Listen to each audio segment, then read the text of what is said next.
Hello, and welcome to Infidelity Tales Lab. Your support means everything to us. We'd love to know, which geographical location are you joining from today? At home? On the go? Share with us below. Now, let's dive into today's story. Chapter 1. The Architect. Vincent Riker sat in his basement workshop, meticulously crafting the miniature model of what would become Sullivan Plaza. His weathered hands moved with surgical precision as he attached the final piece to the scale model. The clock on the wall read 2:17 a.m., another late night, but he was accustomed to them. The basement walls were lined with architectural awards, certificates, and blueprints, evidence of 20 years devoted to his craft. Yet none of his colleagues at Sullivan Development knew the full extent of his genius. Not even Howard Sullivan, his father-in-law and boss of 15 years, appreciated the brilliance behind Vincent's designs. Still working? Naomi's voice startled him. His wife of 12 years stood at the bottom of the stairs, her silk robe loosely tied, amber hair cascading over her shoulders. Beautiful as always, even at this hour. Almost done. Vincent gestured to the model. The presentation's tomorrow. Naomi approached, studying the intricate design with practiced admiration. Howard will love it.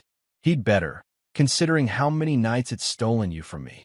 Her fingers brushed his shoulder, a touch that once ignited passion but now felt performative.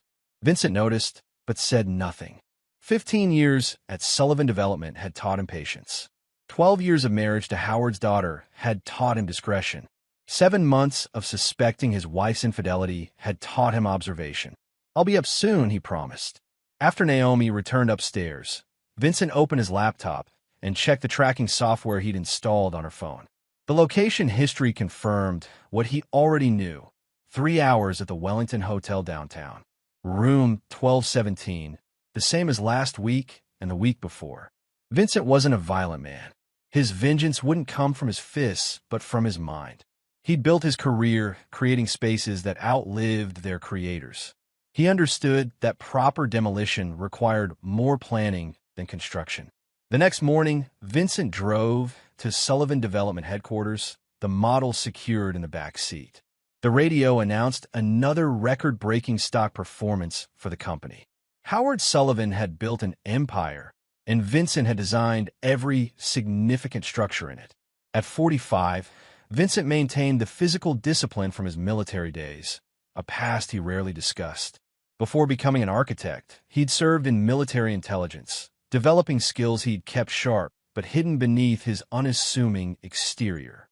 The Sullivan headquarters gleamed in the morning sun, a testament to Vincent's vision despite bearing Howard's name.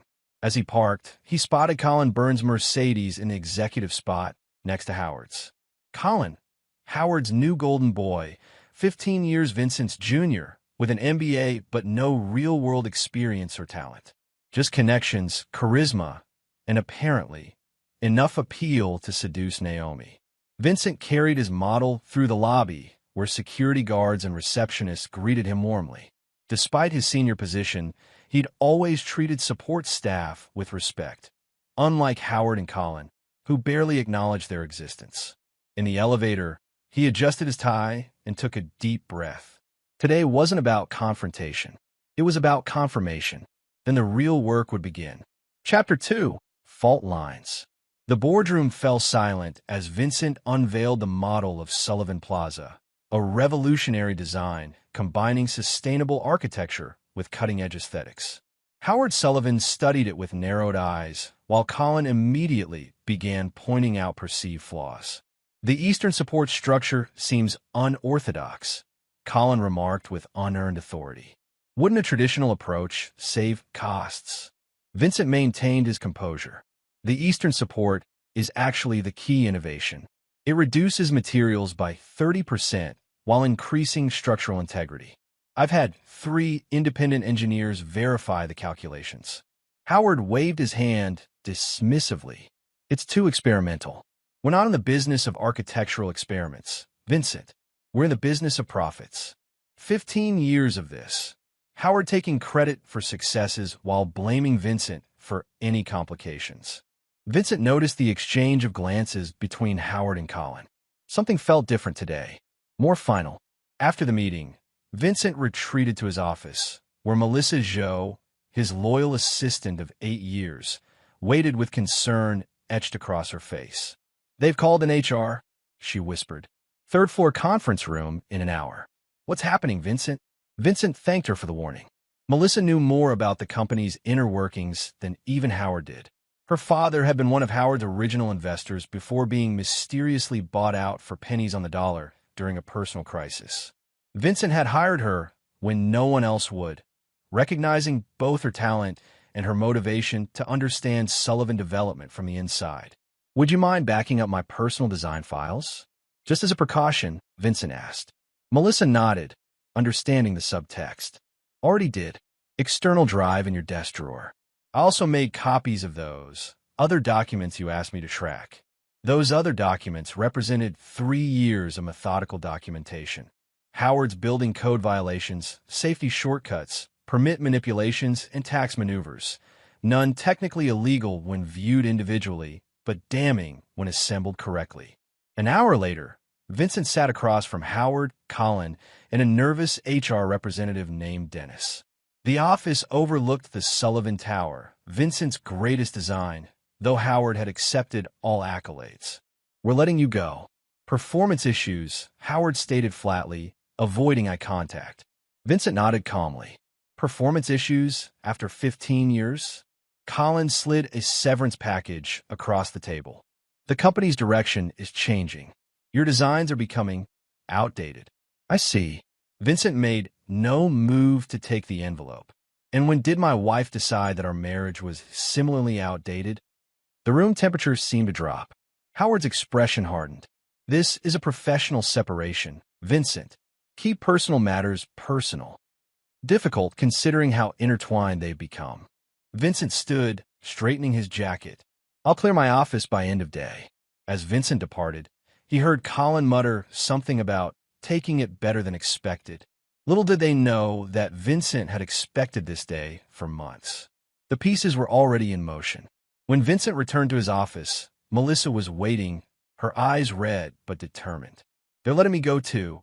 Restructuring, they claim." Vincent nodded. "Perfect timing for both of us, then." "Perfect?" "Vincent, what are you planning?" "A redesign, Melissa. Something far more permanent than Sullivan Plaza." Chapter 3: Demolition Day. Vincent drove home with a model of Sullivan Plaza in his passenger seat, the only item he'd taken from his office beyond his personal designs. The security guards had watched uncomfortably as he left, many having known him for years. One had whispered, "This isn't right, Mr. Riker," as he passed. Home was a modernist structure Vincent had designed himself, one of his first projects after leaving the military. Howard had been impressed enough to hire him, then later to introduce him to Naomi. The house represented what Vincent had once believed was a foundation for his future. Now it felt like a beautifully designed lie. He entered to find Naomi packing his suitcases, her movements efficient and detached. She barely looked up when he entered their bedroom. "Howard called you," Vincent stated. "He was concerned about how you might react." Naomi continued folding his clothes. "This is better for everyone, Vincent. A clean break.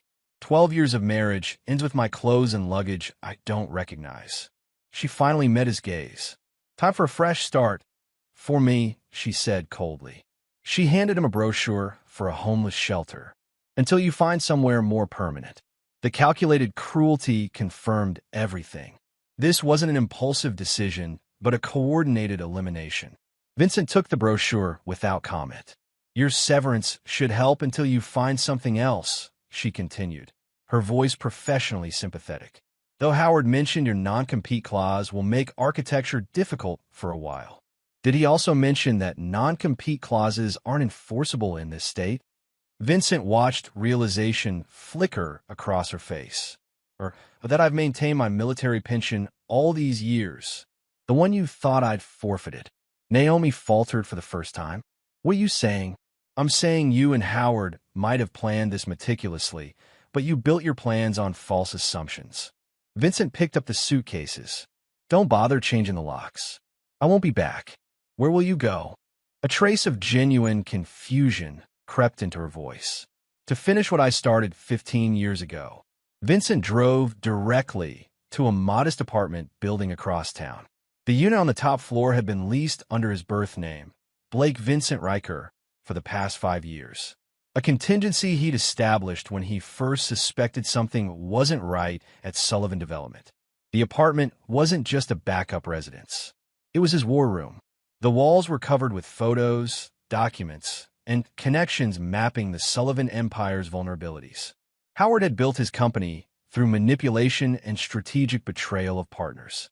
Vincent had spent years quietly documenting every shortcut, every code violation, every ethical breach. Melissa was waiting for him there, having used the key he'd given her months ago when he first suspected they might both need an exit strategy. "Everything's ready," she said. "Operation Aftershock can commence whenever you give the word." Vincent placed the model of Sullivan Plaza on the table and opened his laptop. "They think they've demolished my career and marriage in one day. They have no idea what real demolition looks like." He activated a program that executed a chain of pre-programmed electronic fund transfers, moving his considerable savings through a series of accounts before they could be frozen by Howard's banking connections. Then he made a call to a number few people knew existed. "General Blackwood, it's Riker." "Yes, that Riker. I'm calling in that favor." A week passed with complete silence from Vincent. No attempts to access his old accounts. No appeals to Howard for reconsideration. No desperate calls to Naomi. Just silence. Then the calls began. First a few, then dozens. Naomi's phone rang constantly with Vincent's number, but when answered, no one spoke. Howard experienced the same phenomenon. By the end of the week, they had received 93 calls between them. Frustrated and increasingly unnerved, Howard and Naomi drove to the homeless shelter from the brochure, only to discover Vincent had never arrived there. They tried his old military contacts, but no one had heard from him in years. It was Colin who finally connected the dots after a mysterious package arrived containing Vincent's dog tags and military ID. "Blake Vincent Riker," Colin read aloud. "Wait, Riker? As in..." Howard snatched the documents. "General Riker's son? That's impossible." The general's son was a classified intelligence operative who supposedly died in. Howard's face drained of color as realization dawned. "What is it?" Naomi demanded. "We need to find him. Now." Howard's hands trembled as he dialed Vincent's number again. "We may have just made the worst mistake of our lives." Chapter 4. The Ghost Architect. "Tell me again why we're hiding in a bunker beneath your apartment," Melissa said, watching Vincent calibrate equipment in what appeared to be a military-grade command center. "It's not a bunker," Vincent corrected. "It's a secure operations facility I built 5 years ago when I realized Howard was systematically removing everyone who knew too much about his methods." The underground facility hummed with technology. Multiple screens monitoring Sullivan Development properties, financial tracking software, and surveillance feeds. One monitor displayed Naomi and Howard's increasingly frantic attempts to locate Vincent. 93 calls, Melissa marveled. "That's exactly what you predicted. Howard always panics in patterns." Vincent adjusted a dial. "His father was the same way during joint operations with my father's unit. Predictable under pressure." Vincent's true background remained largely classified. The son of General Alexander Riker, he'd been recruited into a specialized intelligence unit straight out of MIT. His architectural talent wasn't just artistic, it was tactical. Vincent had designed secure facilities for government agencies before a mission gone wrong forced him to adopt a modified identity. Howard Sullivan had never known he'd hired the son of his father's military rival. By the time Vincent married Naomi, he'd fully embraced his cover. Only now, with nothing left to lose, was Vincent becoming his true self again.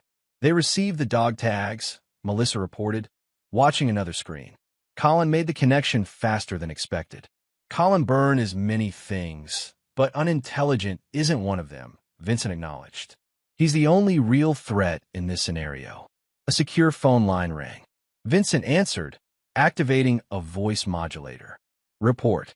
Phase 1 complete," said the voice of Damon Lynch, Vincent's former teammate from his military days. "Sullivan Tower's security system has been compromised. We have eyes everywhere. Vincent ended the call and turned to Melissa. Tell me about the Sullivan Foundation Gala. 2 weeks from Saturday. Every major investor, political ally, and business partner will be there. Melissa pulled up the guest list. They're announcing the Sullivan Plaza project as Howard's legacy achievement, with Colin as the new lead architect, I assume. Melissa nodded. They've already started altering your designs. The eastern support structure you innovated? They've replaced it with a conventional design that's structurally compromised if built on that particular bedrock formation. Vincent finished. I designed it that way. The true plans have a geological compensation factor that I never included in the official documentation. You sabotaged your own design. Melissa looked shocked. I created a failsafe. Howard has a history of cutting corners after final approvals. I needed leverage to ensure he built it correctly. Vincent pulled up a geological survey. The eastern side of the construction site sits on an unstable fault line that only becomes dangerous if you build using conventional support methods. So if they build it wrong, it won't collapse immediately. But the first minor earthquake or significant vibration would trigger a progressive structural failure. Vincent closed the file, which is why we're going to ensure they never break ground with those altered plans. A notification flashed on the main screen. Vincent opened a video call to see the weathered face of General Blackwood. Your father's files have been unsealed, as requested, the general said without preamble. Everything Howard Sullivan Sr. did to sabotage Alexander Riker's career and reputation. All the evidence your father could never use because of national security concerns. In the other matter, the trust fund your father established has been activated. $50 million, as specified in his will upon confirmation of your identity, plus interest. Vincent thanked him and ended the call. $50 million, Melissa whispered. My inheritance. Howard's father stole my family's reputation, and Howard stole 15 years of my career. Vincent brought up architectural renderings of a stunning new development. Now I'll use my father's money to build what Sullivan Development never could, and eliminate what they've already built. Ow! By becoming their salvation before I become their destruction. Chapter 5. The Prodigal Husband. Howard Sullivan paced his office, phone pressed to his ear. I don't care what it takes. Find him. The private investigator on the other end sounded resigned. Mr. Sullivan, we've tried everything. Blake Vincent Riker effectively disappeared 12 years ago when he became Vincent Riker. Now both identities have gone dark. Howard slammed the phone down as Naomi entered, looking haggard. Nothing. Howard collapsed into his chair. Do you have any idea what this means? Vincent is Alexander Riker's son. The same Alexander Riker my father supposedly betrayed during the Kuwait operation. What does that have to do with us? Naomi demanded. So his father was some general. Not just some general. The man who invented modern structural sabotage techniques for the military. Howard's voice dropped. And Vincent has designed every major building in our portfolio for the past 15 years. The color drained from Naomi's face. You think he compromised them? I've ordered full structural assessments of everything he designed. But if he's half as skilled as his father. Howard left the implication hanging. Colin entered without knocking, tablet in hand. We have a bigger problem. Phoenix Development just announced a revolutionary new project directly competing with Sullivan Plaza. Look who's listed as chief architect. The tablet showed a rendering of a breathtaking structure signed with Vincent's distinctive mark. Below it, the corporate leadership listed Blake V. Riker, founder and CEO. He's had a competing development company this whole time. Naomi stared at the image. Worse, Collins said. 3 of our major investors called this morning. They're pulling out of Sullivan Plaza to back Phoenix instead. They say Riker showed them geological surveys indicating our site has stability issues. Howard's phone rang, Vincent's number again. This time when Howard answered, Vincent spoke. Hello, Howard. I believe we have some unfinished business. Vincent, listen. Blake Vincent Riker, he corrected, but you can call me Mr. Riker now. I'm no longer your employee or your son-in-law. Whatever you're planning, I'm planning to build, Howard. That's what architects do. I'm extending a professional courtesy by informing you that your Sullivan Plaza project is unfeasible as currently designed. The Eastern support. We know about the fault line, Howard interrupted. We can fix it. No, you can't. Not without my specific modifications, which weren't in the official plans. And I'm afraid those designs are now proprietary to Phoenix Development. Howard gripped the phone tighter. Name your price. Vincent's laugh was cold. You fired me for performance issues, Howard. My performance now commands a much higher price than you can afford. The line went dead. Colin looked grim. The geological assessment came back. He's right about the fault line. We can't build Sullivan Plaza as planned. Howard turned to Naomi. Call him. He'll talk to you. Naomi hesitated. I'm not sure that's true anymore. He was in love with you for 12 years.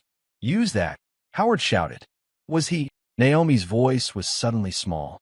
I'm not sure I ever really knew him. Later that evening, Vincent sat in an exclusive restaurant across from Aaliyah Drake, the city's most prominent real estate investor. At 40, she commanded respect throughout the industry and had never worked with Sullivan Development despite Howard's persistent overtures. I've reviewed your Phoenix proposal, Aaliyah said, studying Vincent over her wine glass. Ambitious doesn't begin to describe it. You're essentially planning to redefine the city skyline. I'm planning to correct it, Vincent clarified. Sullivan Development has prioritized appearance over substance for years. My designs will prioritize both. And your sudden emergence as Blake Riker after years as Vincent, that doesn't concern potential investors. My architectural vision hasn't changed, Ms. Drake.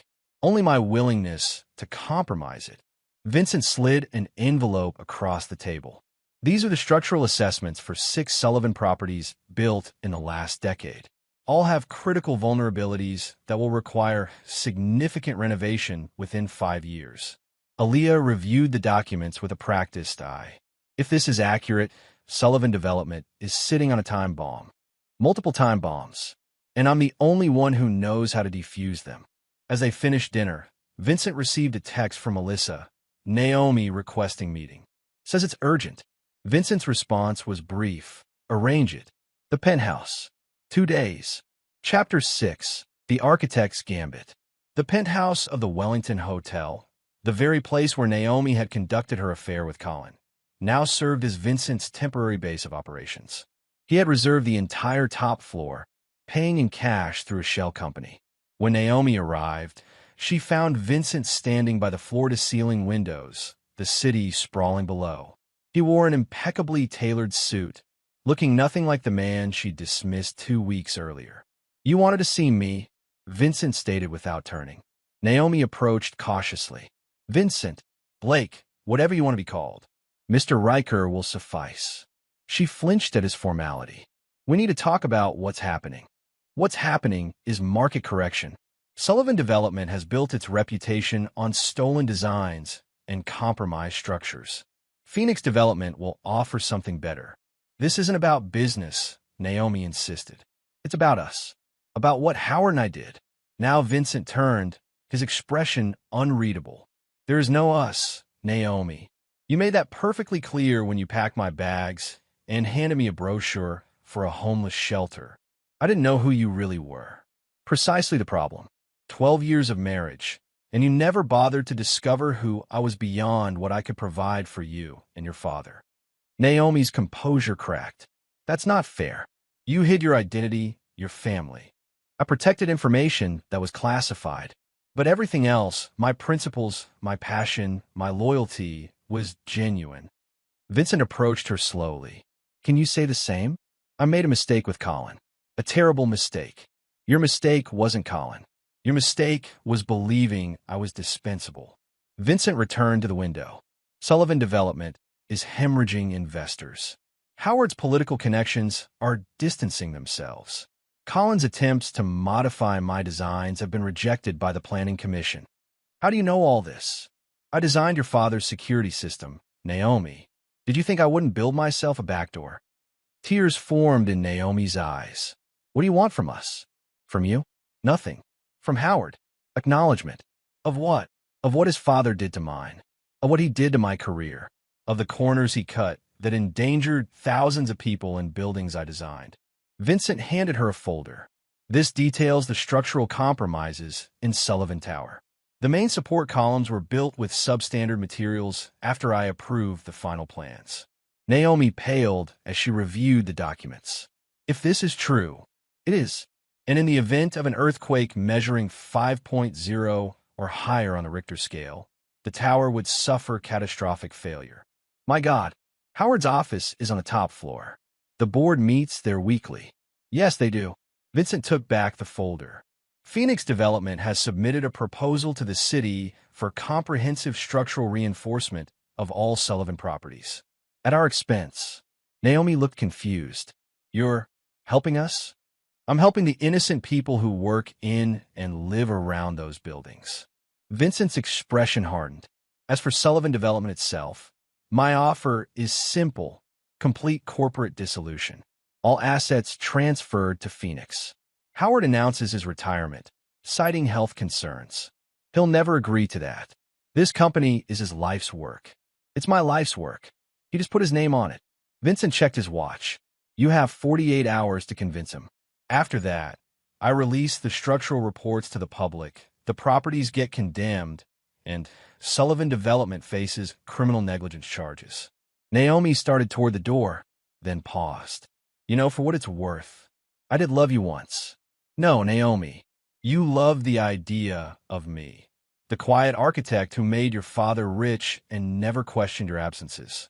Vincent turned away. That man no longer exists. After she left, Melissa emerged from the adjoining room where she'd been monitoring security. Think you'll convince Howard? She asked. Howard will never surrender his company, Vincent replied.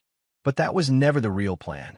Vincent pulled up a security feed showing Naomi making a phone call in the elevator. A voice recognition program transcribed her words in real time. He knows everything, Dad. About the buildings, about the materials. We need to move now. Right on schedule, Vincent murmured. Alert Damon. It's time for Phase 3. Chapter 7. Structural Integrity. Howard Sullivan convened an emergency board meeting at 7 a.m. the next morning. The Sullivan Tower boardroom was filled with tense executives and lawyers as he explained the situation. Vincent Riker, or Blake Riker, as he's now calling himself, is threatening to destroy this company with fabricated structural concerns, Howard declared. We need to move quickly to discredit him. Colin projected documents onto the main screen. Our engineers have conducted preliminary assessments of our properties. While they haven't found evidence of imminent danger, they admit that certain anomalies exist in the structural designs. Anomalies that only the original architect could fully explain, added Patricia Winters, the company's chief legal counsel. Mr. Sullivan, I must advise caution. If these concerns are legitimate and we dismiss them, they're not legitimate. Howard slammed his fist on the table. This is corporate sabotage by a disgruntled ex-employee. Who happens to be the son of General Alexander Riker, Colin reminded the room. A man with significant governmental connections. Howard glared at him. Whose side are you on, Byrne? The side that doesn't end up in prison for criminal negligence, Colin replied evenly. I've been reviewing Vincent's personnel file. Did you know he maintained top-secret clearance throughout his employment here? The boardroom fell silent as implications sank in. What exactly are you suggesting? Howard demanded. I'm suggesting that Vincent Riker may have been more than just your architect all these years. Before Howard could respond, the building's emergency system activated. Alarms blared as the automated voice announced, Structural Integrity Alert. Please evacuate immediately using designated emergency routes. Confusion erupted as board members gathered their belongings. Howard tried to restore order. Everyone stay calm. This is obviously Riker's doing, some kind of hack into our systems. The building shuddered subtly. Small particles of dust descended from ceiling tiles. Patricia Winters stood firmly. Heck or not, I'm leaving. I suggest everyone do the same. As the room emptied, Howard's phone rang. Vincent again. What have you done? Howard demanded. I've activated the monitoring system I installed in Sullivan Tower 3 years ago, Vincent replied calmly. The one you refused to pay for officially, so I implemented it anyway. It's detecting unusual stress patterns in the eastern support columns, exactly as predicted. This is illegal. I'll have you arrested for potentially saving hundreds of lives. The system is sending its data directly to the Department of Building Safety as we speak. They're dispatching structural engineers now. The building trembled again, more noticeably this time. That wasn't an earthquake, Howard. That was material fatigue. The substandard concrete you substituted after final inspections is beginning to fail under normal stress loads.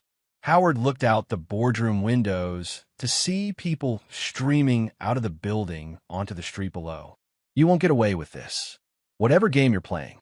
This isn't a game, Vincent interrupted. It's an intervention.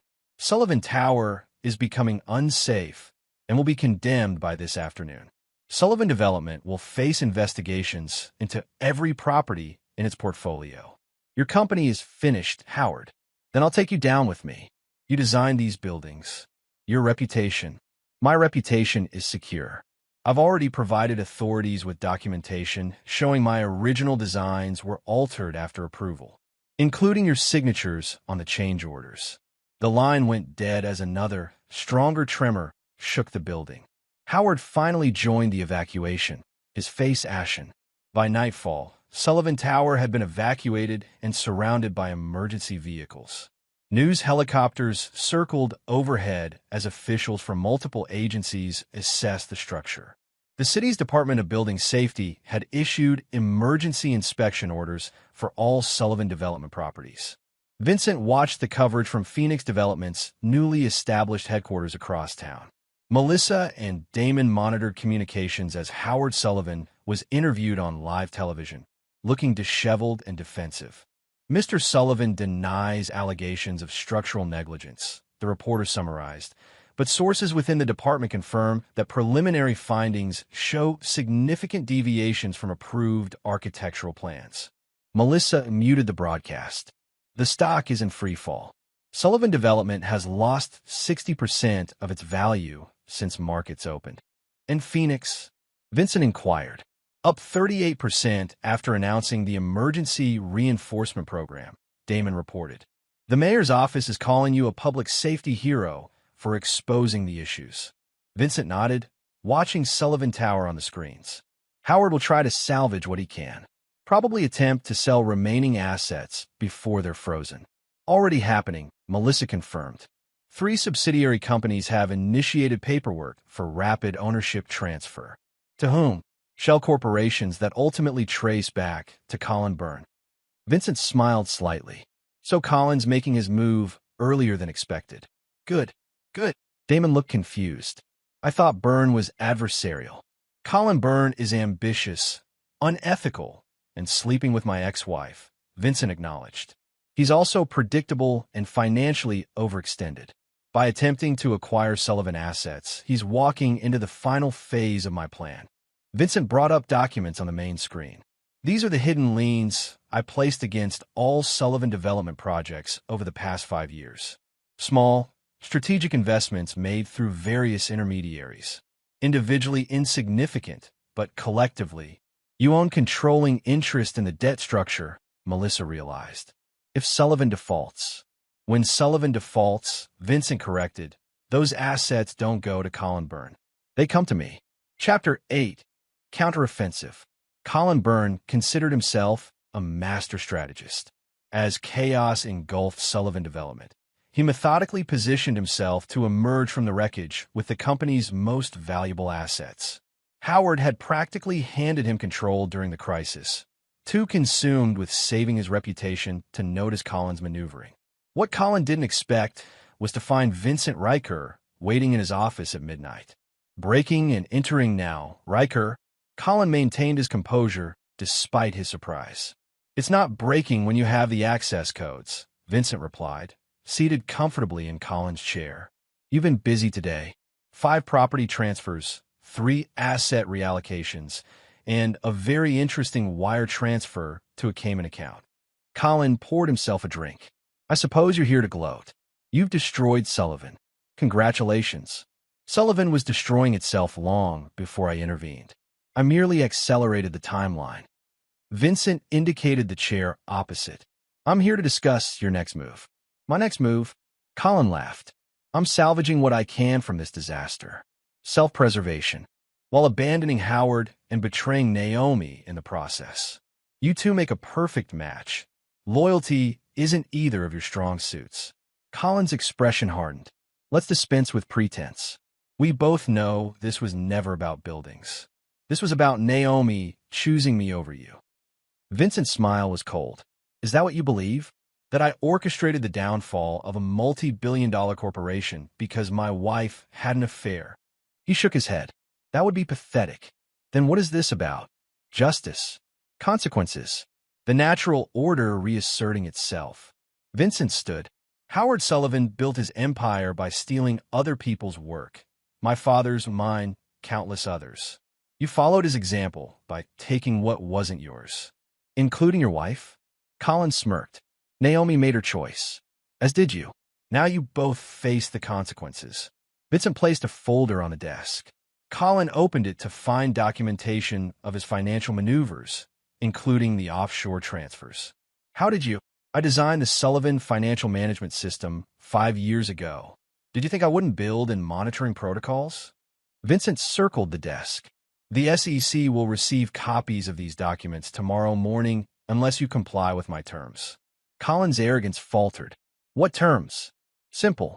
The assets you've acquired return to their rightful owner, me.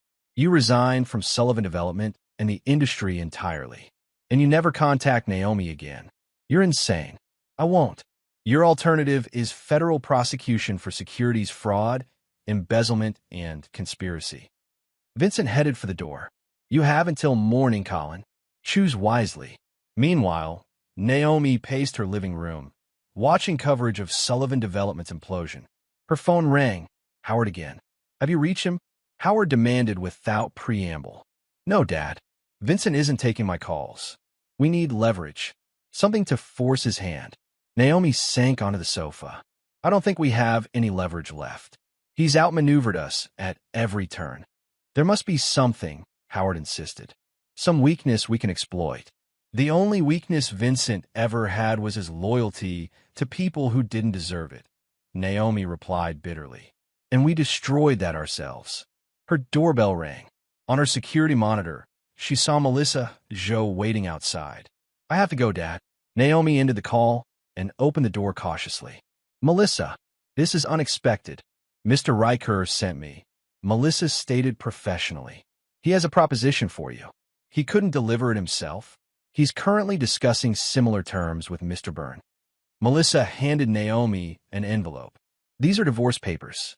Mr. Riker is offering generous terms, including retention of this residence and a settlement that will ensure your financial security. Naomi opened the envelope with trembling hands. And if I refuse? There are no alternative terms, Mrs. Riker. Only consequences. Melissa's expression softened slightly. For what it's worth, I advised him to offer you nothing. The settlement was his idea. Why would he do this after everything? He said something about honoring the person he thought you were, rather than punishing the person you turn out to be. Melissa checked her watch. You have 24 hours to sign. A courier will collect the documents tomorrow evening. After Melissa left, Naomi reviewed the settlement terms. They were indeed generous, far more than she deserved under the circumstances. A note in Vincent's handwriting was attached to the final page. Consider this my final act as your husband. Choose your next steps carefully.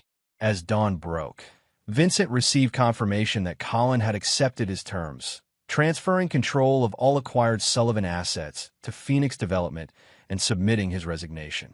By noon, Howard Sullivan announced an emergency press conference. Gathered before a crowd of reporters, Howard looked defeated. After careful consideration and in light of recent structural concerns, I am announcing my retirement and the dissolution of Sullivan Development Corporation. As questions erupted, Howard raised his hand for silence. I take full responsibility for any construction irregularities and will cooperate fully with ongoing investigations. All Sullivan Development projects will be transferred to Phoenix Development, which has committed to addressing structural issues immediately. A reporter called out, Mr. Sullivan, Will you comment on rumors that Phoenix is led by your former son-in-law, Blake Riker?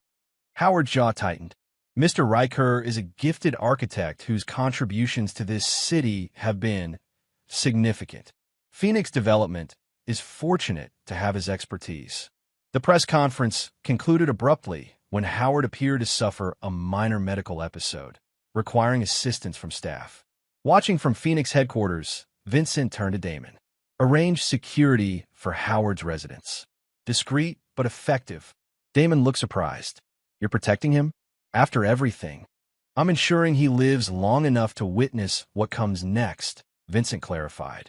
Howard needs to see his legacy completely transformed before he's allowed any peace. Melissa entered with an update. Naomi signed the divorce papers. No contest, no modifications.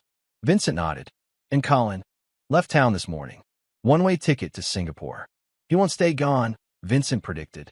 His type always believes they can return and rebuild. Should we monitor him? No need.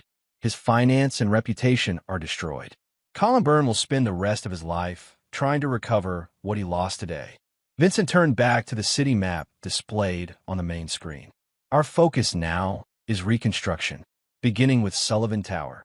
Chapter 9, The Shadow Cast. 6 months later, the building formerly known as Sullivan Tower had been completely renovated, reinforced, and rebranded as Phoenix One. Vincent's team had worked around the clock to address the structural deficiencies while simultaneously reimagining the building's purpose. What had once been a monument to corporate excess was now a mixed-use development combining commercial space with affordable housing, educational facilities, and community resources. The transformation had been documented in architectural journals worldwide, cementing Vincent's reputation as a visionary. On the evening of the grand reopening, Vincent stood in what had once been Howard Sullivan's office, now repurposed as an architectural history museum. Among the exhibits was a detailed timeline of the building's original construction, including documentation of Howard's cost-cutting measures and their potential consequences. Quite an achievement, said a familiar voice. Vincent turned to see General Blackwood, now retired but still commanding respect in his civilian attire. My father would have appreciated the symmetry, Vincent replied. His reputation destroyed by Howard's father. Howard's legacy reclaimed by his son. The general surveyed the city through the panoramic windows. Alexander would be proud of more than just the revenge, son. This rebuilding, it's what he always believed architecture should be. Service to community, not monuments to ego. A soft chime announced another visitor. Melissa entered with a tablet displaying security feeds. Howard Sullivan has arrived as requested. Security has escorted him to the private elevator. Vincent nodded. Show him in when he arrives. After Melissa and the general departed, Vincent studied the model of Phoenix, one displayed prominently on a pedestal. His original design, now fully realized without compromise. Howard entered moments later, looking significantly older than 6 months earlier.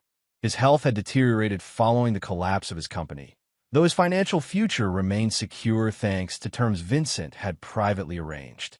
You wanted to see me, Howard stated flatly. I wanted you to see this. Vincent gestured to the museum exhibits. The complete truth, preserved for future generations. Every decision, every shortcut, every consequence. Howard surveyed the displays with resignation. Public humiliation as your final revenge? Education, not humiliation. Future architects will learn from your mistakes. Vincent approached his former father-in-law. Tell me something, Howard. When did you first realize who I really was? Too late, obviously. Howard sank into a chair. There were signs I ignored. Your military bearing, your unexplained connections, the way you sometimes knew things you shouldn't have. Yet you never questioned it as long as I was making you rich. Howard looked up defiantly. And you never revealed yourself as long as the arrangement benefited you. We used each other, Vincent. The difference is that I never betrayed you. Even now, this building stands as a testament to what we could have accomplished together if you'd valued integrity over profit. Howard gestured to the exhibits. And Naomi? Is she featured in your museum of betrayal? Naomi made her choices. She's living with the consequences. Following the divorce, Naomi had relocated to another state. Her social standing diminished, and her relationship with Colin publicly exposed and terminated. Vincent had ensured she maintained financial stability, but had otherwise removed her entirely from his life. "She asks about you sometimes," Howard mentioned. "Wonders if you'll ever forgive her." "Forgiveness implies continued engagement," Vincent replied evenly. "I've moved beyond both of you." A subtle vibration indicated Vincent's phone. Checking it, he saw an alert from his security team. Colin Byrne had returned to the city and was attempting to access the reopening event. "If you'll excuse me, Howard, it seems we have an uninvited guest." In the grand lobby, security had intercepted Colin attempting to enter with a counterfeit invitation. He was being held discreetly near the entrance when Vincent arrived. "Bold move, returning on tonight of all nights," Vincent observed. Colin struggled to maintain his composure. "I came to congratulate you. Professional courtesy. Your professional status was revoked months ago, along with your assets, reputation, and future in this industry." Vincent signaled security to release their hold. "You're not even worth the scene your arrest would cause. You can't keep me away forever, Riker. This isn't over." Vincent studied the man who had contributed to destroying his marriage and career. Once handsome and confident, Colin now appeared desperate and diminished. "It was over the moment you chose to align yourself with Howard Sullivan and betray my trust." Vincent turned to security. "Escort Mr. Byrne off the premises. He's prohibited from entering any Phoenix property worldwide." As Colin was removed, Aaliyah Drake approached. Now Vincent's primary investment partner, she had become instrumental in Phoenix Development's rapid expansion. "Problem?" she inquired. "Nothing significant. A shadow from the past." Aaliyah nodded toward the central display where Vincent's complete architectural portfolio was exhibited, including designs never built under Sullivan Development, but now planned for future Phoenix projects. "Your vision is finally being realized without compromise," she observed. "That must be satisfying." "It's not about satisfaction," Vincent replied.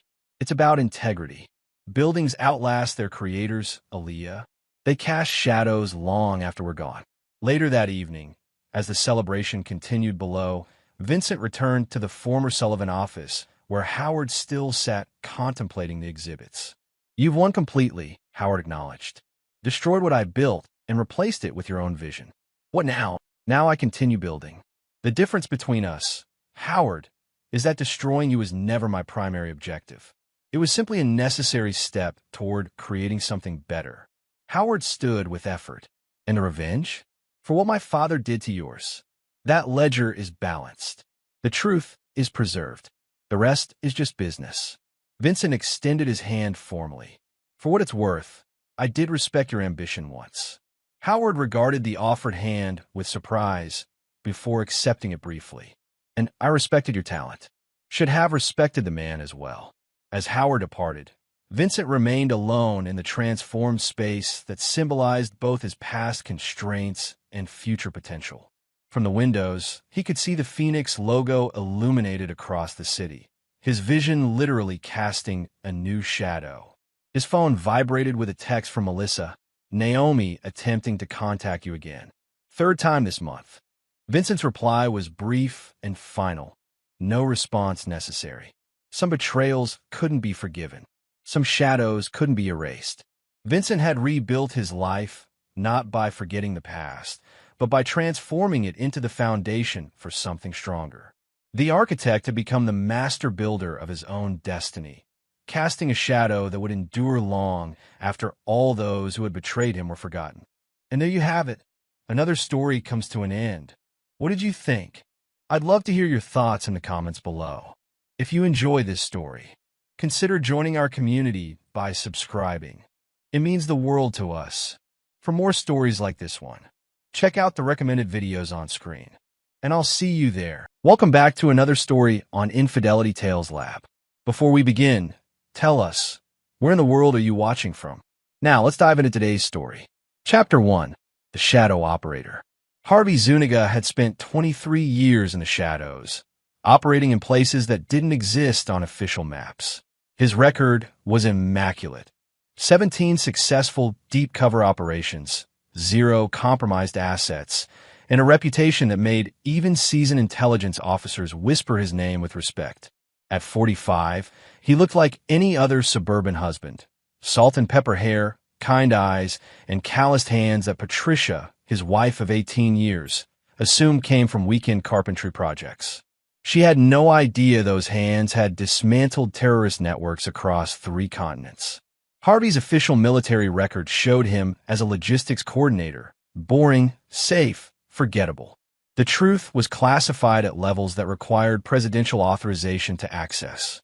He was a ghost operator, one of 12 men in the entire U.S. military apparatus who could disappear into any environment and emerge with mission-critical intelligence or eliminated targets. Patricia Compton had met him during his brief stint at Fort Bragg between assignments. She was the base commander's daughter, beautiful, ambitious, and drawn to the quiet intensity she sensed beneath Harvey's unremarkable exterior.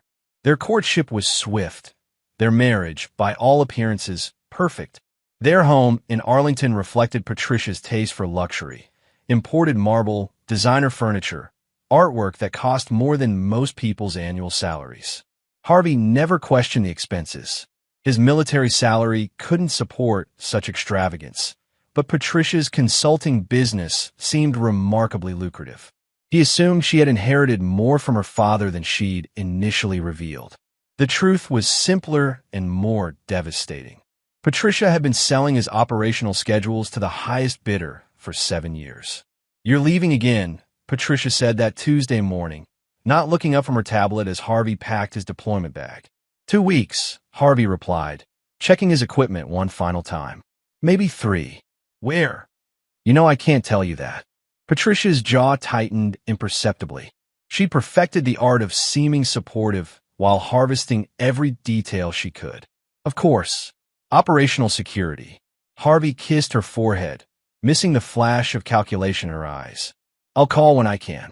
What Harvey didn't know was that Patricia would be making her own calls to Kelvin Franklin, a rising star general with political ambitions and expensive tastes, and to a Swiss bank account that had grown fat on blood money earned from Harvey's missions. Chapter 2. The Web Unravels. 3 days into what should have been a routine extraction in Eastern Europe, Harvey's world collapsed. The safe house coordinates Patricia had access to, coordinates she claimed to need for emergency contact protocols, had been compromised. Harvey arrived to find his local assets dead, their bodies arranged in a way that sent a clear message. Someone had sold them out. Harvey survived only because 23 years of paranoia had taught him never to trust completely, not even those closest to him. He'd given Patricia false coordinates, keeping the real safe house location known only to him and his handler, Edmund Durham. But the betrayal cut deeper than operational security.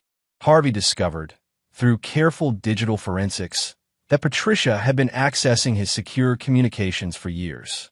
The sophisticated surveillance equipment hidden in their home wasn't government-issued. It was commercial-grade, expensive, and designed to look like home automation.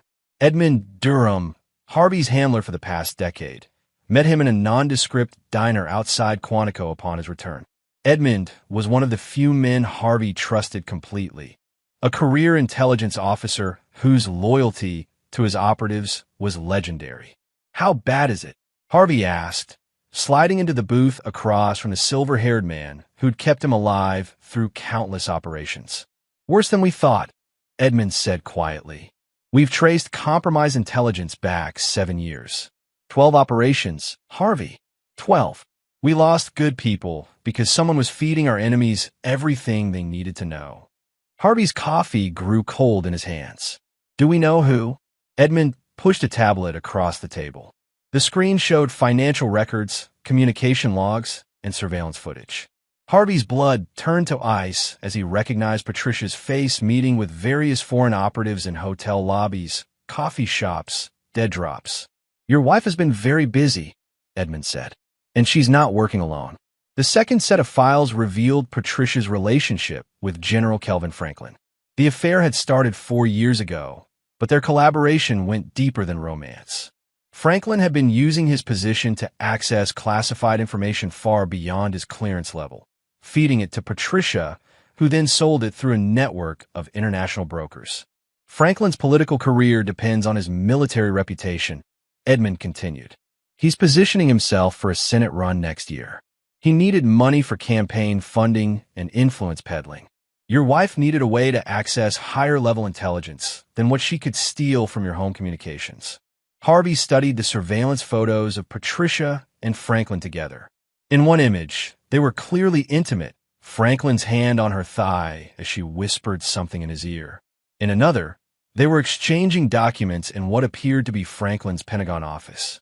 How many people died because of this? Harvey asked. 17 confirmed. Maybe more. Harvey closed the tablet. What's the plan? Officially? We're building a case. FBI counterintelligence is involved now. It'll take months, maybe years to prosecute. And unofficially? Edmund smiled grimly.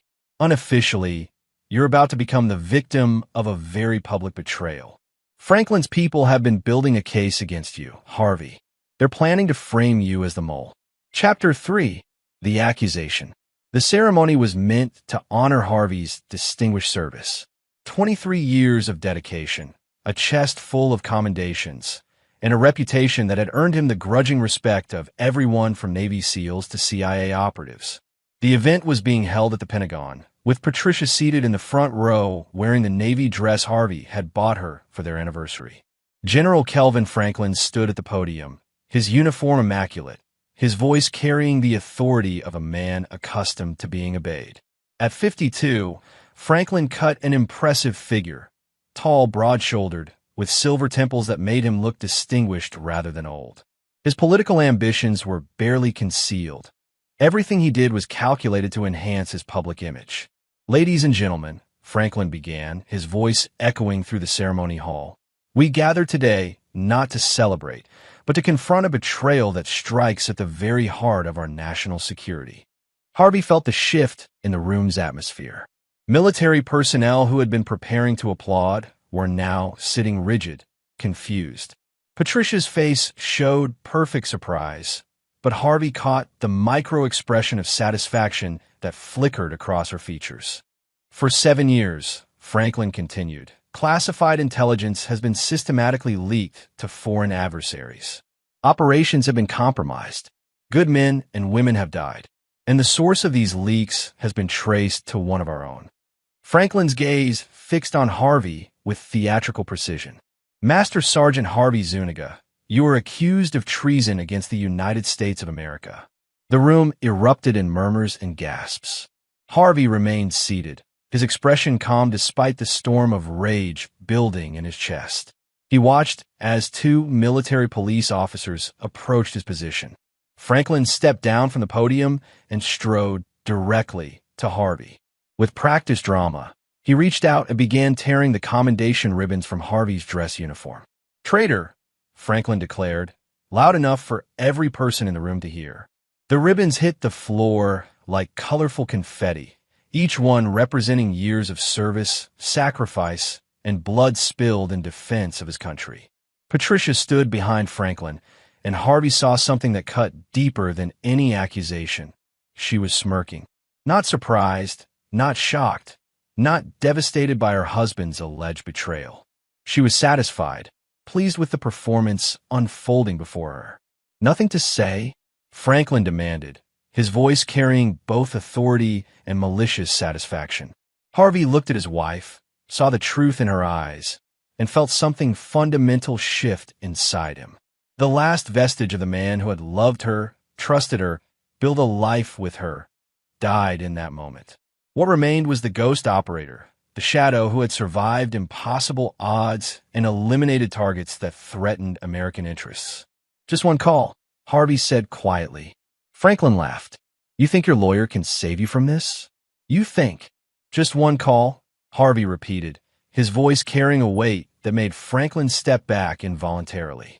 20 minutes later, a gray SUV rolled onto the Pentagon's secure parking area. The vehicle moved with purpose, bypassing multiple security checkpoints as if they didn't exist. Harvey remained seated throughout the chaos that followed. The urgent phone calls, the increasingly frantic whispers among Franklin's staff, the growing pallor on his wife's face as she began to understand that something had gone very wrong with their carefully orchestrated plan. The SUV's door opened, and a man stepped out.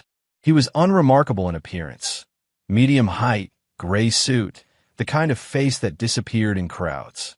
But Harvey saw Patricia's smirk vanish entirely as recognition dawned. The man approached Franklin with measured steps. "General Franklin," he said, his voice carrying an authority that transcended military rank. "Remove your Army service uniform. You are no longer serving this country." Patricia's face had gone white. She knew exactly who had stepped out of that SUV, because she had been selling intelligence to his enemies for 7 years. She knew that when the ghost operators came for you, the game was over. Harvey stood slowly, his eyes never leaving his wife's terrified face. "Hello, Patricia," he said softly. "I think we need to talk." Chapter 4. The Reckoning. The man in the gray suit was Oliver Clifford, though that wasn't the name on any official documents. He was Harvey's immediate superior in a chain of command that existed in the shadows between legal and illegal, between acknowledged and denied. Oliver had spent 30 years building networks that could topple governments or save them, depending on what American interests required. "Harvey," Oliver said, extending his hand as if they were meeting at a garden party instead of in the midst of a destroyed military career, "you've been through quite an ordeal." Franklin stood frozen, his face cycling through confusion, anger, and the first stirrings of genuine fear. "Who the hell are you?" "This is a military matter." "Was a military matter," Oliver corrected gently. "Now it's something else entirely." He turned to Patricia, who had backed against the wall, as if trying to disappear into it. "Mrs. Zuniga, or should I say Mrs. Compton? I understand you've been quite busy lately." The use of her maiden name hit Patricia like a physical blow. It meant they knew everything, not just about the affair, not just about the intelligence sales, but about the deeper network she'd been building. The network Oliver's people had been monitoring for months, feeding false information through Harvey's communications to map every connection Patricia had made. "I want a lawyer," Patricia whispered. "Oh, you'll need several," Oliver agreed. "But first, there are some people who'd like to meet you." 2 more SUVs had arrived, their occupants already moving through the Pentagon with the efficiency of people who belonged everywhere and nowhere. Franklin found himself surrounded by individuals whose credentials superseded his authority so completely that his protests died in his throat. Harvey watched the proceedings with detached interest. This wasn't revenge yet. This was just the beginning of justice. The real revenge would come later, when he had time to plan properly, to consider all the lives lost because of Patricia's greed and Franklin's ambition. "Harvey," Oliver said quietly, "you have some decisions to make." Harvey nodded. He understood. The official investigation would proceed, but it would be slow, constrained by legal processes and political considerations. Franklin had powerful allies, and Patricia's family connections ran deep in Washington's political establishment. Justice through official channels might take years and could easily be derailed by political interference. But Harvey had other options. "I'll need access to the files," Harvey said. "Already arranged. Edmund has everything waiting for you." "And operational freedom?" Oliver's smile was thin and dangerous. "Harvey, you've spent 23 years serving your country in the shadows. Your country would like to continue that service, but with more flexibility regarding methods and targets." Harvey looked at Patricia one final time. She was crying now, mascara streaking down her cheeks as the full magnitude of her situation became clear. Federal agents were already reading her rights, but Harvey knew the real consequences wouldn't come from courts or prisons. "There's just one thing," Harvey said to Oliver. "This is personal now. I was hoping you'd say that." Chapter 5. Building the Trap. The safe house in rural Virginia looked like a hunting lodge. Rustic exterior, comfortable interior, and completely invisible to every surveillance system that mattered. Harvey spent 3 days there reviewing 7 years of betrayal, mapping every connection, every transaction, every life lost because of Patricia's treachery. Edmund Durham arrived on the 4th day with additional files and a grim expression. "The official investigation is being stalled," he reported.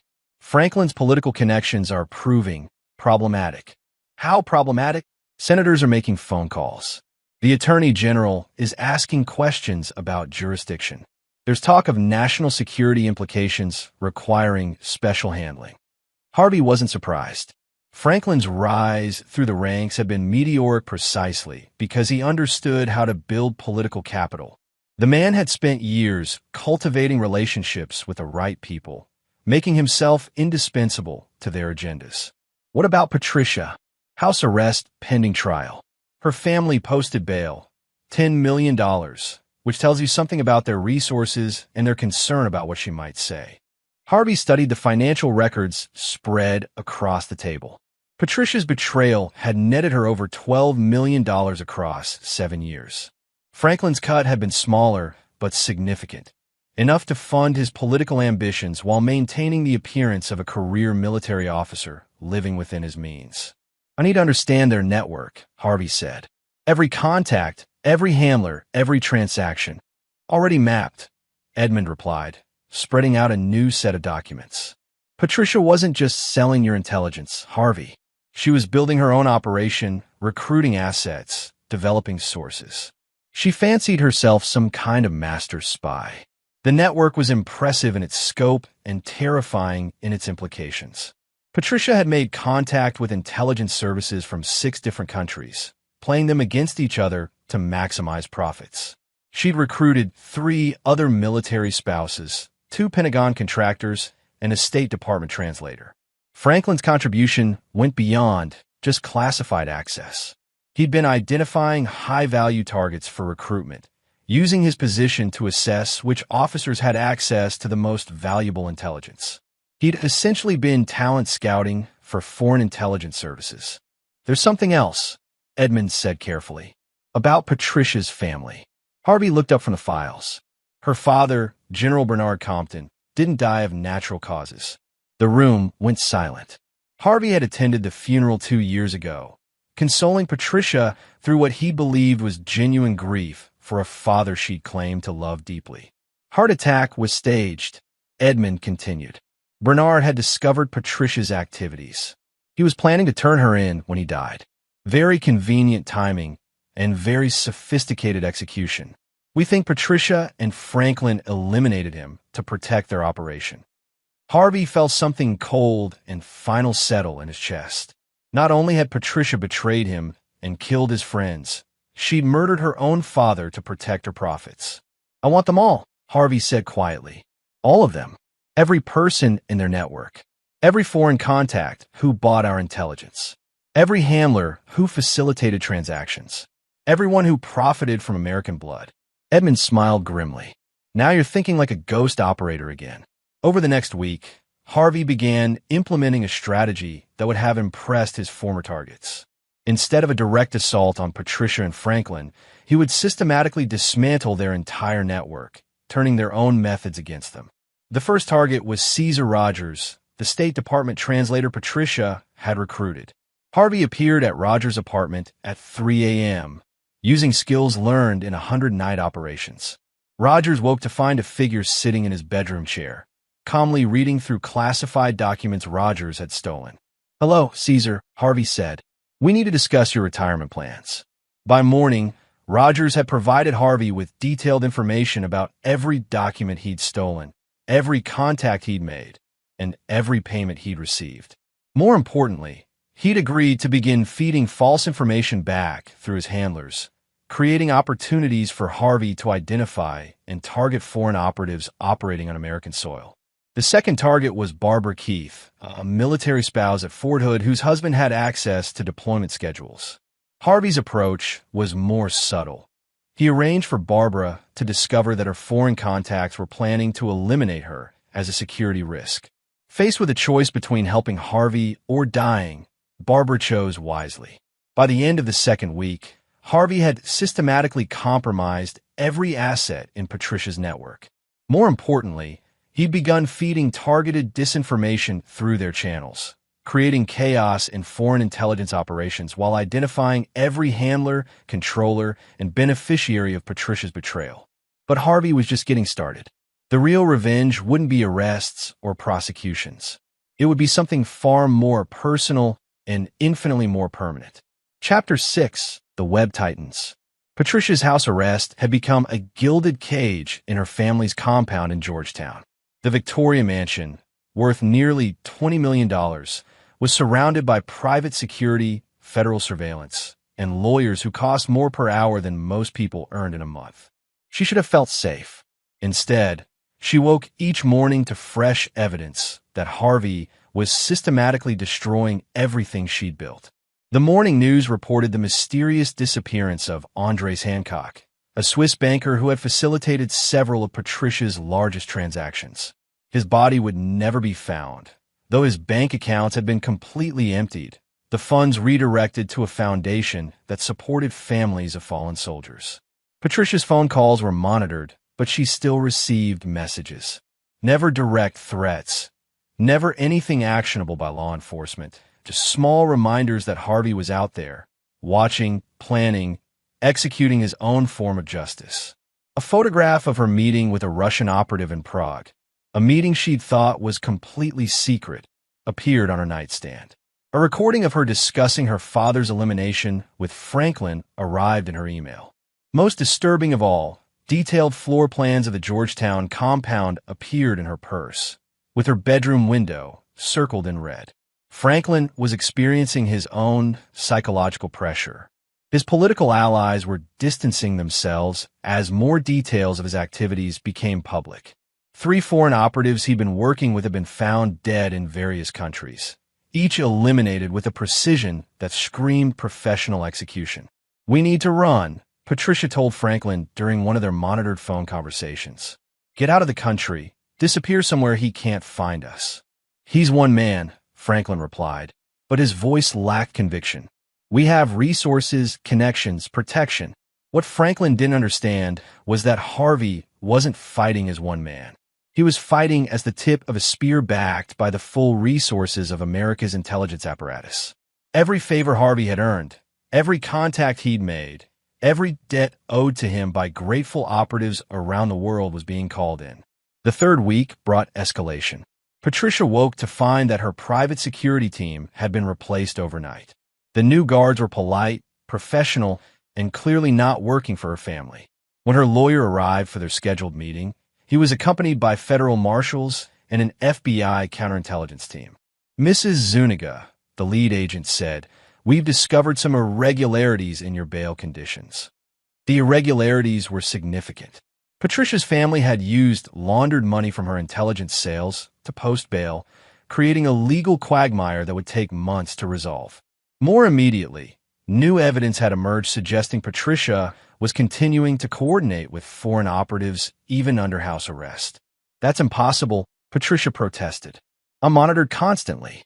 Every communication is recorded." Nevertheless, the agent continued, "3 of your former contacts have been eliminated in the past week, apparently to prevent them from testifying against you. We have reason to believe you're orchestrating these eliminations to protect yourself." It was a masterful frame-up. Harvey had been eliminating Patricia's network, but he'd done it in a way that made it appear she was cleaning house to protect herself. Each elimination was documented in a way that suggested Patricia's involvement, creating a trail of evidence that painted her as far more dangerous than any prosecutor had initially believed. Franklin faced similar pressures. His military colleagues were avoiding him.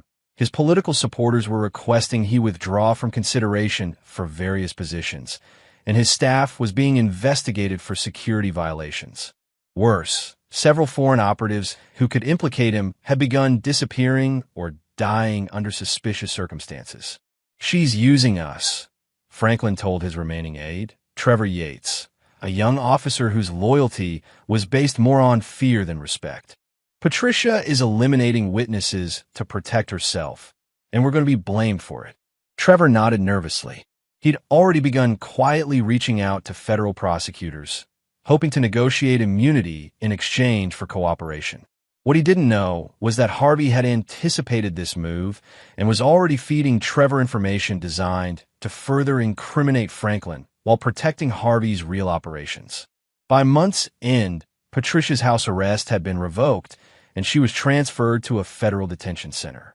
Franklin had been stripped of his command and was facing court-martial proceedings. Both were isolated, desperate, and beginning to understand that Harvey's revenge was far more sophisticated than they'd imagined. But Harvey was just beginning. The legal proceedings would continue, but the real justice would be administered outside any courtroom, in places where constitutional protections didn't exist and where the only law was the brutal mathematics of consequence and retribution. Chapter 7. The Hunt Begins.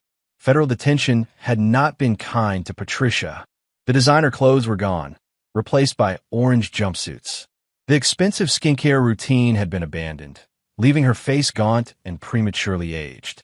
But it was the psychological pressure that had truly broken her. Every morning brought new evidence of Harvey's systematic destruction of everyone she'd ever worked with. Russian operatives found dead in Moscow hotel rooms. Chinese intelligence officers discovered floating in the Yangtze River. Swiss bankers who had facilitated her transactions simply vanishing from locked offices. The message was clear. Harvey wasn't just coming for her. He was eliminating everyone who had profited from American blood. Franklin's court-martial had been postponed indefinitely as federal investigators uncovered the scope of his betrayal. His political career was finished, his military reputation destroyed, his personal finances frozen pending asset forfeiture proceedings.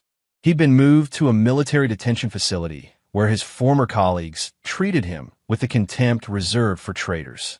But Harvey's most devastating psychological weapon was Hope Daly. Hope was Patricia's younger sister, a woman who had always lived in Patricia's shadow, but had maintained a clean reputation as a Georgetown socialite and philanthropist. When Hope requested a meeting with Patricia, federal authorities saw no reason to refuse. Family visits were monitored, but permitted. Patricia, Hope said, settling into the uncomfortable plastic chair across from her sister, "We need to talk about Father." Patricia's face went white. "Hope, you don't understand." "Understand perfectly," Hope interrupted. "I understand that you murdered our father to protect your espionage operation. I understand that you betrayed your husband and your country for money. And I understand that Harvey Zuniga has given me a choice." Hope opened her purse and removed a tablet. The screen showed bank records, communication logs, and photographs that documented Patricia's entire operation. But more importantly, it showed Hope's own activities over the past 18 months. "You see, Patricia, Harvey approached me a year and a half ago. He knew what you were doing, but he needed proof. So I became his inside source. Every family dinner, every conversation, every time you bragged about your consulting business, I was recording it all." Patricia stared at her sister in horror. "You've been working with him?" "I've been working with the FBI," Hope corrected. "Harvey just happened to point me in the right direction." "Did you really think Father's death was going to go unnoticed forever? Did you think your own sister wouldn't eventually figure out that you're a traitor and a murderer?" The revelation that Hope had been working against her for over a year destroyed Patricia's last psychological defense. She'd been betrayed by someone she trusted completely, just as she had betrayed Harvey. The symmetry was intentional and devastating. But Harvey's personal revenge was only beginning. Franklin received his own visitor that same week. Van Weber, a career military investigator, arrived with documents that painted a picture of systematic corruption extending far beyond intelligence sales. "General Franklin," Van said, spreading photographs across the metal table, "did you think we wouldn't investigate your other activities?" The photographs showed Franklin in various locations with foreign operatives, but they also showed something else. Franklin had been involved in arms trafficking, using his position to facilitate weapons sales to foreign governments and terrorist organizations. The money had funded his political ambitions, but the weapons had killed American soldiers in overseas operations. "This is fabricated," Franklin protested, but his voice lacked conviction. "Is it?" Van asked mildly. "Because we have banking records, communication intercepts, and testimony from 3 different sources confirming your involvement. We also have this." Van produced a recording device and pressed play. Franklin's own voice filled the room, discussing weapons shipments and payment schedules with a man later identified as a known arms dealer. "That's impossible," Franklin whispered. "That conversation never happened." But it had happened in a sense. Harvey had used sophisticated audio technology to create the recording using fragments of Franklin's voice captured during monitored phone calls.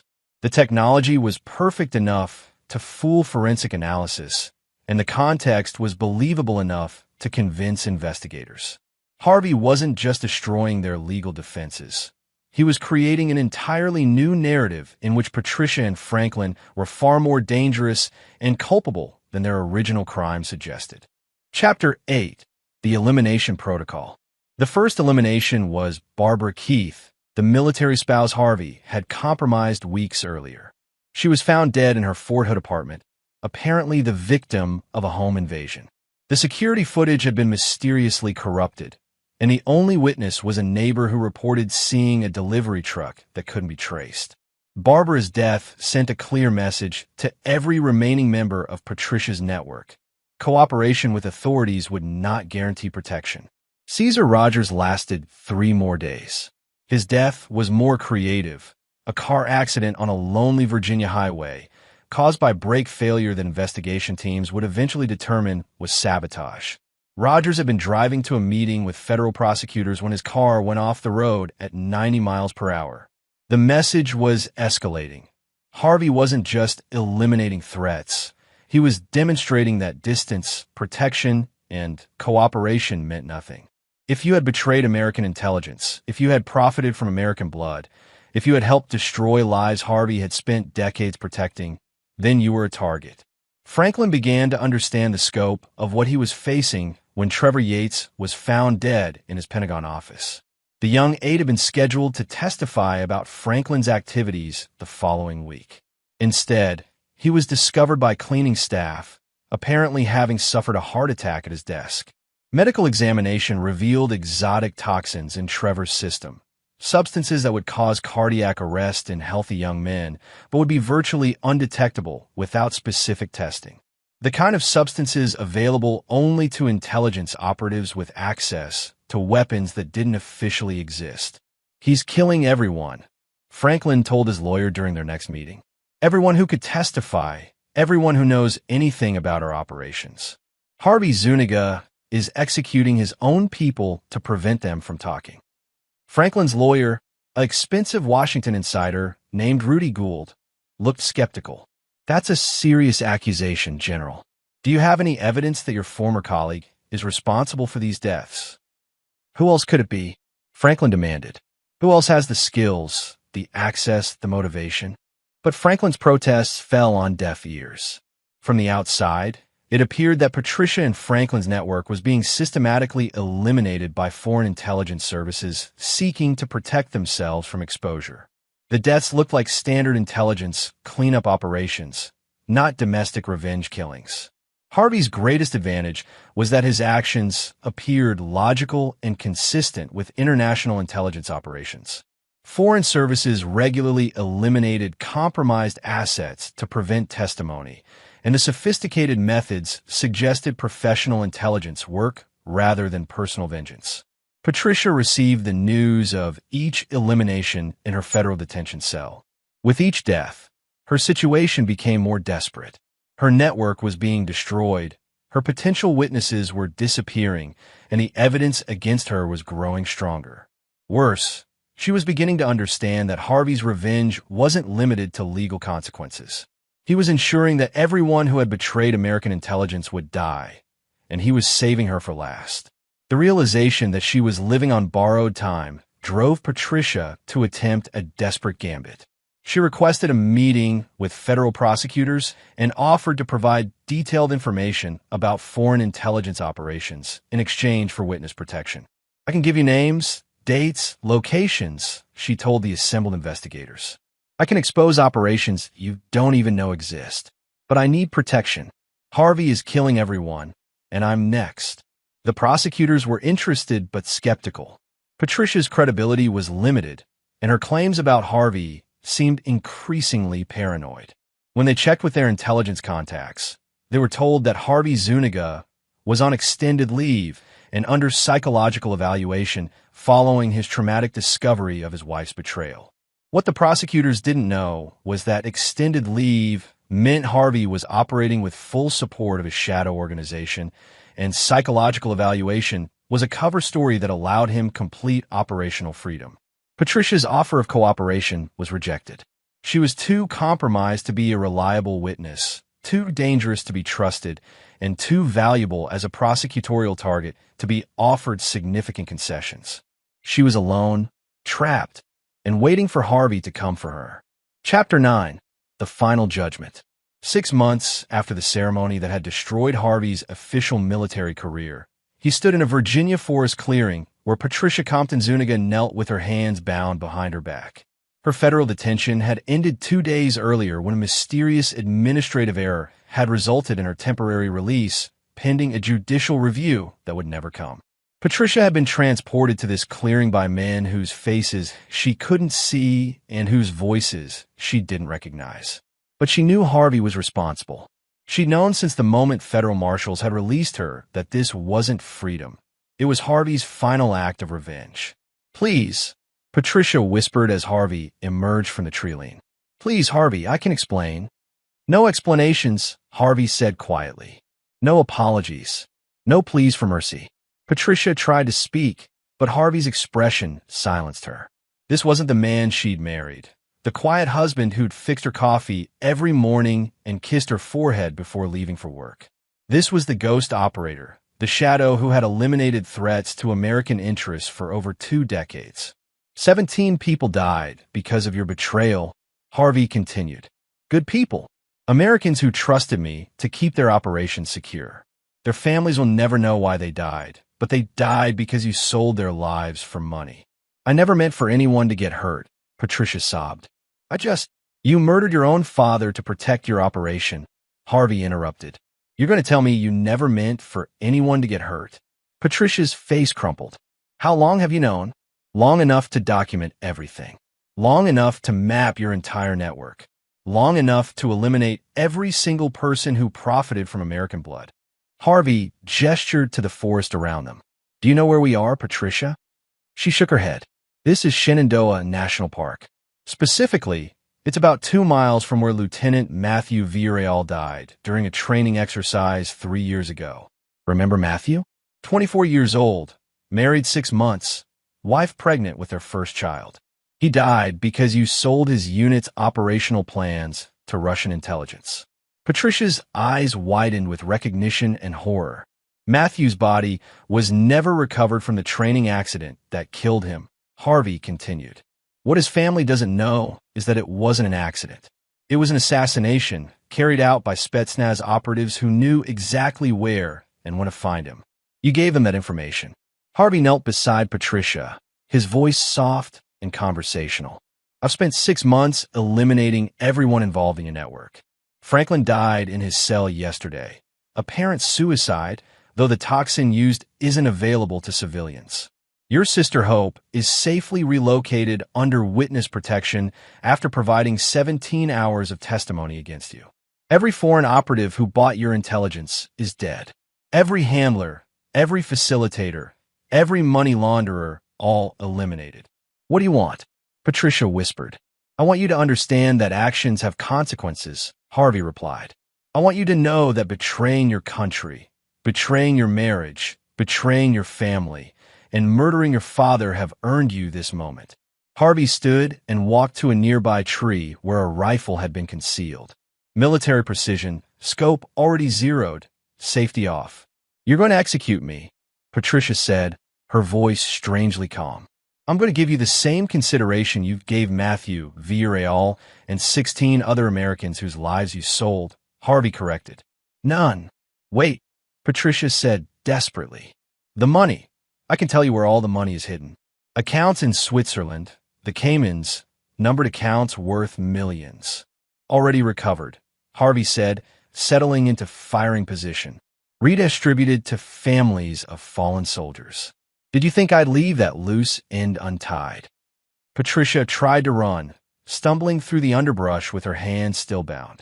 Harvey tracked her movement through his scope with the patience of a man who had made similar shots from much greater distances under far more difficult conditions. The shot was clean, professional, and final. Harvey spent 30 minutes eliminating all evidence of his presence before making a phone call that would bring a cleanup crew to remove Patricia's body.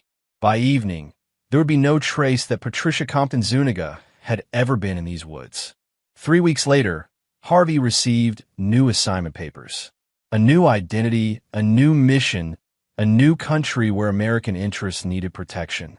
The Shadow Organization had rewarded his successful elimination of a major security threat with expanded operational authority and unlimited resources. Patricia was officially listed as missing, having disappeared during her temporary release from federal custody. Franklin's suicide had closed most investigations into their network. The foreign intelligence operations they'd supported had been systematically disrupted. American intelligence was more secure, and Harvey Zuniga had proven